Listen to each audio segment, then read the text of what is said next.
Halo mirsa, jumpa lagi bersama saya Abraham Silaban. Kita akan wawancara eksklusif bersama dengan Menteri Pertahanan Republik Indonesia, Bapak Prabowo Subianto. Apa kabar Pak Prabowo? Alhamdulillah baik, terima kasih. Ya, luar biasa Pak Prabowo. Kalau lihat Pak Prabowo hari-hari ini makin sibuk belakangan, betul demikian ya Pak ya? Ya memang kita digaji oleh rakyat untuk sibuk. Iya Pak ya. Tapi di tengah-tengah kesibukan masih bisa jaga kebugaran juga Pak? Ya itu saya kira irama ya, kita harus jaga irama, kita harus olahraga, kita harus tahu, harus cukup tidur. Ya. Coba bagi tips Pak, bagaimana sosok Pak Prabowo yang kita udah tahu Pak, usianya pasti udah nggak muda lagi Pak. Kita sudah tahu, tapi semangatnya masih tetap muda dan mobilitasnya tetap tinggi Pak. Olahraganya yang masih rutin atau pola makan yang diatur seperti apa Pak? Masalah muda dan tua itu sebetulnya ada di jiwa kita. Ya kalau kita merasa tua, kita tua. Kalau kita merasa muda, kita ya masih berjiwa muda. Jadi saya kira memang benar olahraga sangat penting. Kemudian irama harus dijaga.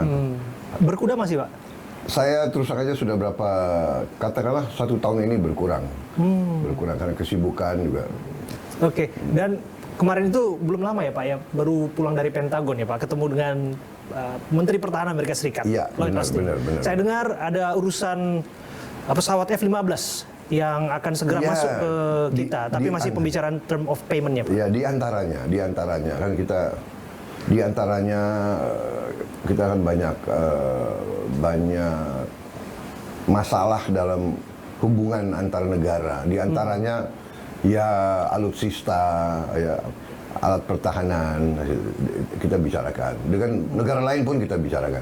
Oke, tapi progresnya bagaimana itu Pak? Soal F-15 ini katanya canggih banget ini pesawat Pak, udah diuji di mana-mana. Memang canggih, tapi tentunya kan kita lihat kemampuan kita, harganya dan sebagainya masih kita bicarakan. Harganya dan terms of payment dalam arti kita juga tidak bisa bayar sekaligus. Dan masalah yang menarik tentang alat pertahanan ini rata-rata usianya itu 30 tahun. Udah usang ya Pak. Jadi kita bisa beli, kalau kita beli sekarang 30 tahun kita bisa pakai. 25 sampai 30 tahun. Jadi pendekatan saya ya saya mau cicil dong. Iya. Saya bayarnya ya kalau bisa 15 tahun atau 20 tahun. Ini yang sedang saya nego dengan negara-negara lain, ya kan? Itu dia diplomasi Pak Prabowo luar negeri belakangan ini. Tapi yang saya amati dari Pak Prabowo adalah orang yang punya pendirian yang kokoh. Bapak punya semangat untuk memodernisasi alutsista kita Pak. Dan ini Bapak tidak sekali bicara soal ini. Termasuk kalau kita bicara hari ini pun konteks Indo Defense, ini juga kaitannya dengan bagaimana modernisasi sistem pertahanan kita, kaitannya dengan mengatasi potensi ancaman, begini Pak. Apa yang baru di Indo Defense ini Pak? Saya dengar ada 59 negara yang ikut, termasuk juga Turki, dan yang pertama kali Uni Emirat Arab juga ikut Pak. Ya memang kita lihat perkembangan dunia ya, geopolitik sekarang mengakibatkan banyak negara waspada.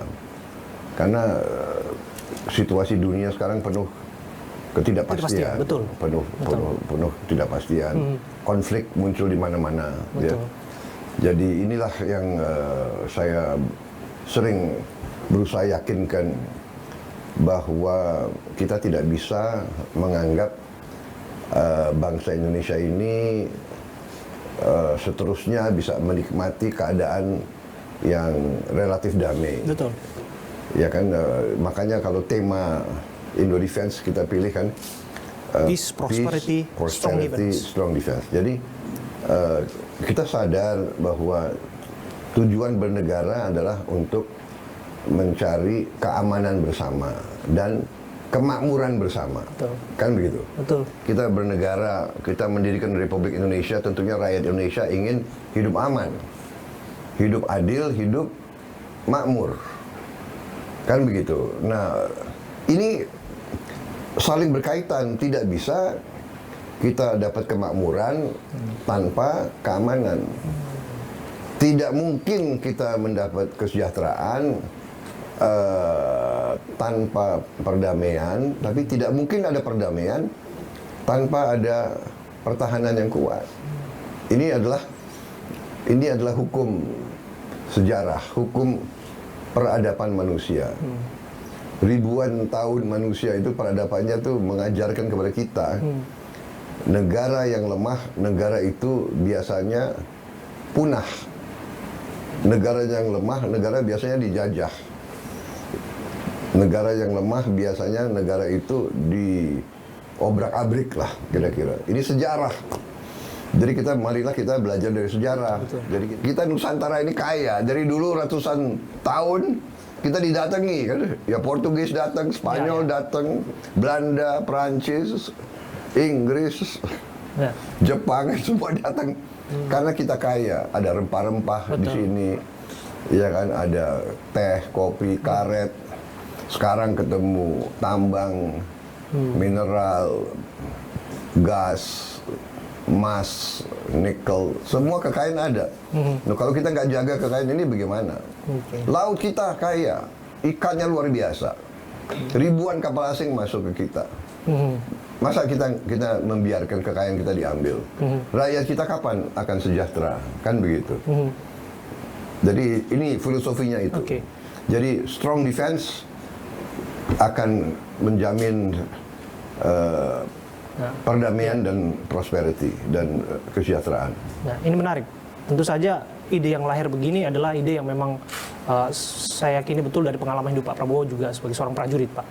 Dan Bapak sudah singgung soal geopolitik tadi ya Pak ya, dan situasi yang tidak menentu. Orang bilang bahwa nggak mungkin terjadi perang kekuatan militer di era modern saat ini. Tapi pada kenyataannya Rusia Ukraina perang. Kemudian juga ada ketegangan di Laut Cina Selatan. Kemudian Amerika Tiongkok juga begitu.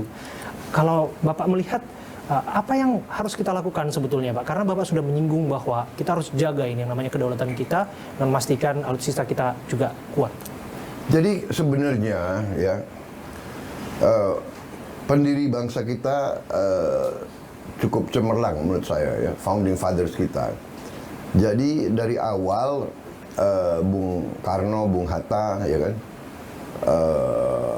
pemimpin-pemimpin bangsa lain, Bung Syahrir, Muhammad Rum, kita sudah memilih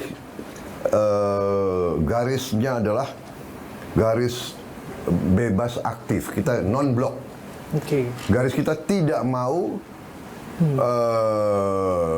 berpihak kepada salah satu blok di dunia. Dan kita tidak mau sampai saat ini kita tidak mau ikut fakta-fakta militer. Kita tidak mau. Itu sikap Indonesia dari dulu. Manakala kita terlalu ngeblok ke satu pihak, biasanya terjadi goncangan, destabilisasi. Dan kita harus ingat, kita negara yang sangat kaya dengan sumber alam, tapi kita juga negara yang sangat strategis. Kita menduduki selat-selat yang sangat dibutuhkan oleh banyak negara. 40 sampai 50 bahkan 60% perdagangan dunia yang lewat laut Indonesia. Anda bisa bayangkan, ya kan? Jadi kalau ada apa-apa, Indonesia ini pasti menjadi salah satu yang diincar oleh sasaran empuk gitu ya, kekuatan-kekuatan besar. Bisa jadi karena itu sikap kita sudah benar ya. Presiden kita juga tetap bertahan dengan garis tidak berpihak. Kita bersahabat sama semua negara. Bagi Indonesia 1000 kawan terlalu sedikit, 1 lawan terlalu banyak, ya kan? Jadi kita tidak mau diajak untuk bermusuhan sama siapapun. Sikap Indonesia sudah jelas. Tetapi sikap ini harus dibarengi dengan kemampuan kita untuk menjaga diri kita sendiri. Saya dengar Pak Prabowo punya cara khusus untuk kemudian berdiplomasi dengan negara tetangga, negara sahabat kita, utamanya diplomasi pertahanan, Pak. Sampai hari ini pun Indodefense juga banyak pesertanya juga.